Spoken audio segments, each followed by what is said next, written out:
80% of lottery winners go broke within 5 years. But it's not the spending that destroys them. It's a hidden self-sabotage mechanism. This video exposes exactly how that mechanism works and why you trigger it right before your own breakthroughs. Miss it, and you'll unconsciously repeat the cycle with every goal you set. Psychologist Gay Hendricks calls this the upper limit problem. Your brain has a thermostat for how much success you can tolerate. When you exceed that setting, you trigger an internal alarm. You then create chaos to return to your familiar baseline. Imagine a thermostat set to 70 degrees. The room heats to 72. The system panics and blasts cold air until it's 68. Your nervous system does the same with money, love, and recognition. It drags you back to the temperature you subconsciously believe you deserve. This wiring often starts in childhood. You heard phrases like, "Money doesn't grow on trees," or "Rich people are greedy." Your young mind linked wealth with danger. Now, as an adult, approaching a financial breakthrough feels like walking toward a cliff edge. Your logical brain wants the promotion, but your deeper operating system equates more money with losing love or safety. So it engineers a fight with your boss, or you miss the deadline. The sabotage feels like an accident, but it's a perfectly executed command from your past. Here's where it gets interesting. A real estate agent closes 5 deals, then bombs the 6th negotiation. A trader wins 10 trades, then bets too big on the 11th. This isn't bad luck. It's the upper limit triggering right before a new identity level locks in. The pattern is predictable. You get within striking distance of a goal. Anxiety spikes. You pick a fight with your partner. You get a sudden illness. You make a careless error. The goal vanishes. You feel relief mixed with regret. I've seen entrepreneurs hit an income ceiling they can't explain. They earn $98,000 for 3 years straight. The moment they cross 100,000, they lose a client or face a lawsuit. The number isn't random. It's their internal limit. One client doubled his revenue in 6 months. He then forgot to invoice his biggest customer for 2 months.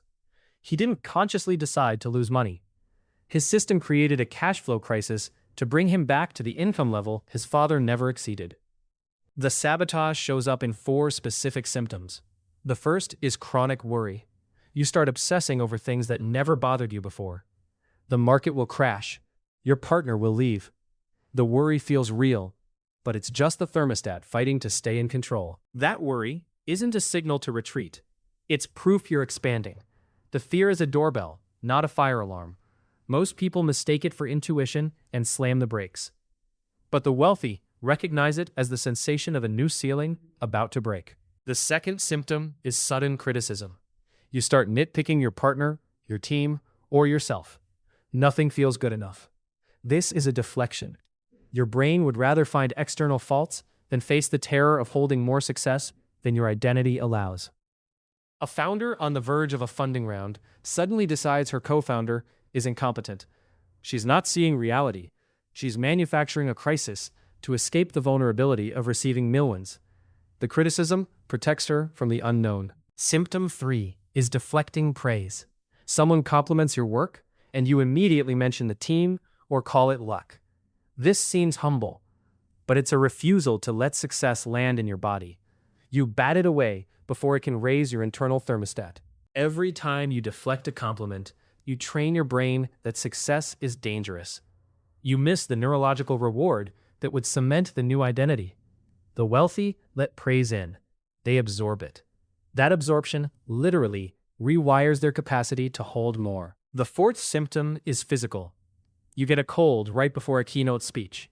Your back goes out the week of a product launch. The body keeps score. When the mind can't sabotage externally, it turns inward and creates a legitimate reason to retreat. This isn't a coincidence. Your immune system responds to the stress of exceeding your comfort zone. The sickness is real, but the trigger is psychological. Recognizing this breaks the spell. You can then separate the physical symptom from the command to stop. But where does your specific limit come from? It's often a loyalty to family. If your parents struggled, succeeding beyond them feels like a betrayal. You stay broke to stay connected.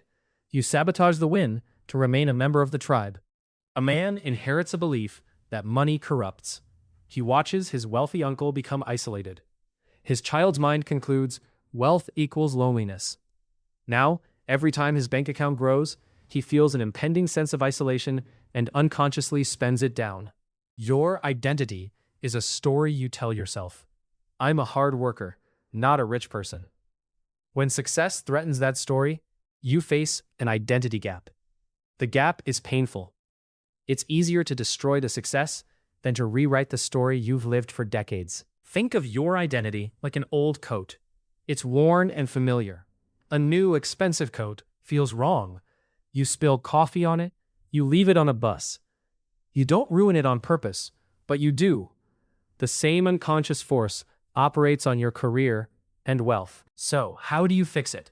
Start with a tolerance exercise. Visualize a version of your life that's 10% better. Feel the discomfort in your body. Don't run from it.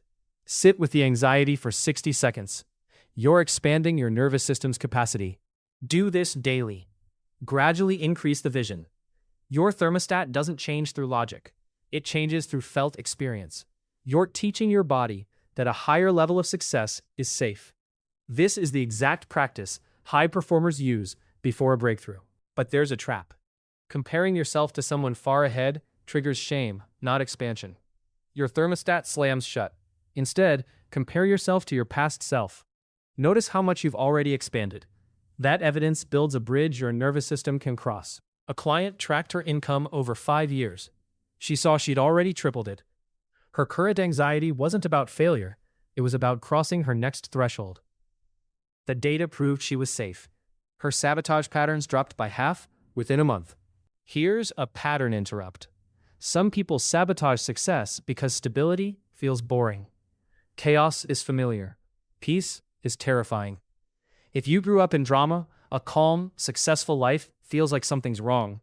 We'll start a fire just to feel the heat you know. This is why some entrepreneurs blow up a profitable business.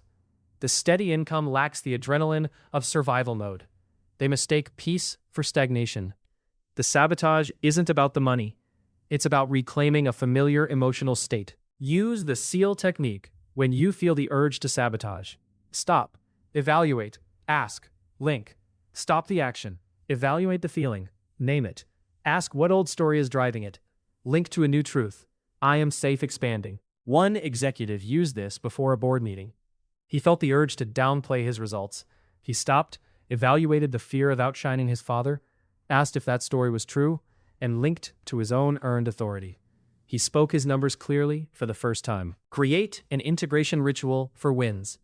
When you close a deal, don't rush to the next task. Sit for 5 minutes.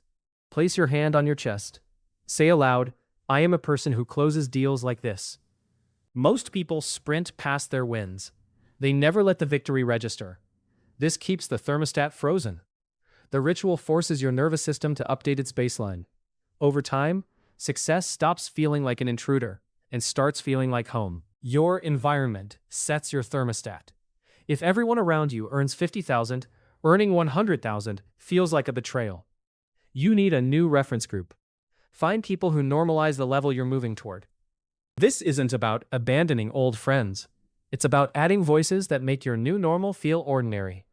Join a mastermind. Listen to interviews with people at your next level.